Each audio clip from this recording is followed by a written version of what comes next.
On poursuit avec une propriété qui va donner un lien entre les valeurs propres d'un endomorphisme et les polynômes annulateurs. Je prends E un cas espèce vectoriel, U un endomorphisme, et P un polynôme annulateur de U. Eh bien, je prétends que le spectre de U est inclus dans l'ensemble des racines de P.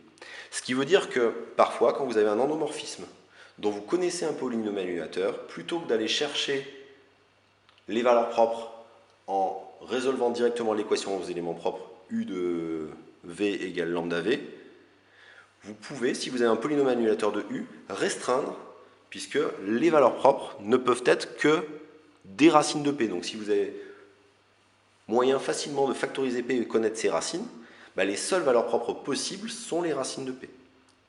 Alors démontrons cela. Je prends lambda une valeur propre de U. On va montrer que lambda est racine de P, c'est-à-dire que P de lambda vaut 0. Je prends donc X, un vecteur propre associé à la valeur propre lambda.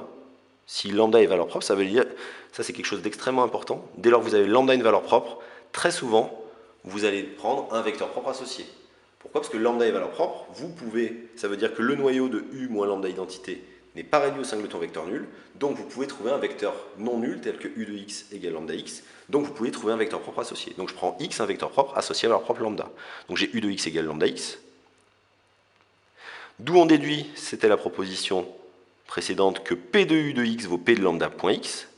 Mais comme P de U, c'est l'endomorphisme nul, puisque P est un polynôme annulateur de U, l'endomorphisme nul appliqué à X, ça fait 0, et j'obtiens que P lambda point X égale 0. Mais c'est une propriété dans un espace vectoriel. Quand j'ai un scalaire point un vecteur qui vaut le vecteur nul, j'ai soit le scalaire qui est nul, soit le vecteur qui est nul. Mais comme le vecteur est non nul, puisque c'est un vecteur propre, j'obtiens que P de lambda égale 0, ce qui signifie bien que lambda est racine de P, ce qui termine la démonstration. Alors, une remarque, c'est que, attention, il se peut que l'inclusion entre... Donc là, on a justifié que spectre de U était inclus dans l'ensemble des Z dans K tel que P de Z égale 0, ça c'est l'ensemble des racines de P. J'ai cette inclusion-là, il ne faut pas penser que j'ai forcément égalité. Il peut y avoir égalité, mais il se peut qu'on ait une inclusion stricte. Et on va faire un exemple pour ça. Je prends l'exemple de l'endomorphisme le plus simple qui soit, c'est-à-dire une homothétie vectorielle de rapport alpha, c'est-à-dire l'application qui a x donne alpha.x. Donc j'ai pour tout x dans E, U de x égale alpha.x. Ce qui veut dire que le noyau de U moins alpha identité, c'est en fait E tout entier.